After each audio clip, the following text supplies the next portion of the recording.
사순절의 마지막 40번째 날의 말씀을 함께 나누겠습니다.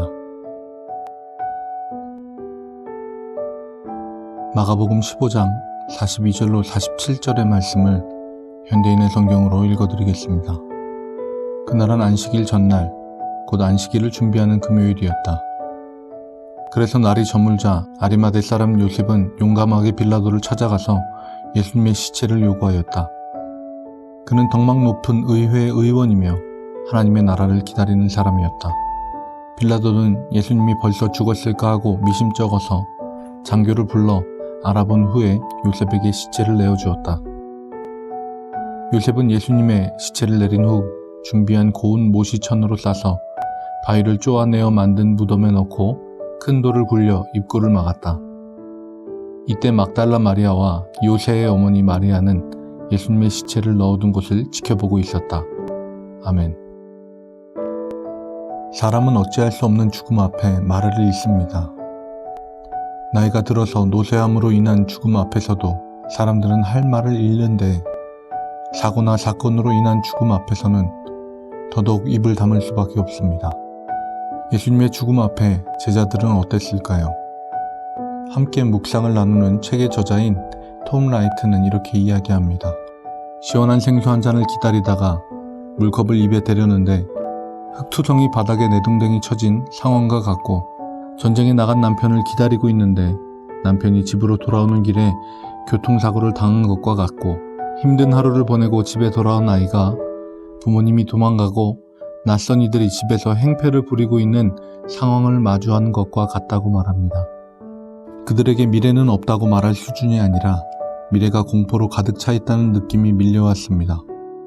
지금 우리는 성금요일 이후 예수님께서 부활하실 것을 기다리고 있으나 당시 제자들은 무슨 일이 일어날지 모르고 있었습니다. 그렇기에 그들 가운데 당혹스러운 절망감만 있을 뿐이었습니다. 그러던 와중에 한 용감한 사람이, 아리마대 사람 요셉이 예수님을 위해 해야 할 일을 합니다. 그리고 2명의 마리아는 예수님이 묻힌 장소를 바라봅니다. 큰 절망과 슬픈 정적이 흐릅니다. 토요일, 이 하루라는 시간을 통해 받아들일 수 없는 예수님의 죽음이 진짜였음을 실감하게 됩니다.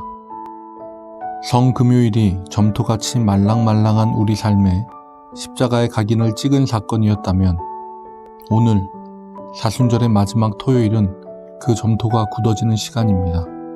이 시간을 통해 우리는 우리 삶이 아닌 예수님의 삶을 사는 백성으로 바뀌어집니다. 예수님의 삶을 살기 위해서는 아리마대 사람 요셉처럼 용기를 내야 합니다. 먼저 성금요일과 성토요일의 백성이 되어야만 부활절 백성일 수 있습니다.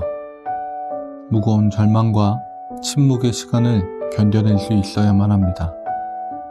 십자가가 우리 삶에 새겨지도록, 예수의 삶과 죽음이 내 안에 가득 차도록 하루의 시간을 침묵으로 온전히 살아내길 바랍니다. 기도하겠습니다.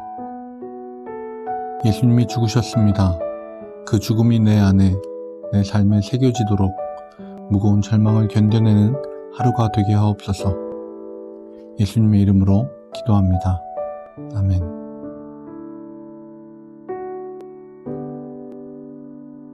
(40일) 동안 함께 해주신 여러분들이 있었기에 저 스스로에게도 도전이었던 40일간 묵상 영상을 만드는 일이 하루도 거르지 않고 할 수 있었던 것 같습니다.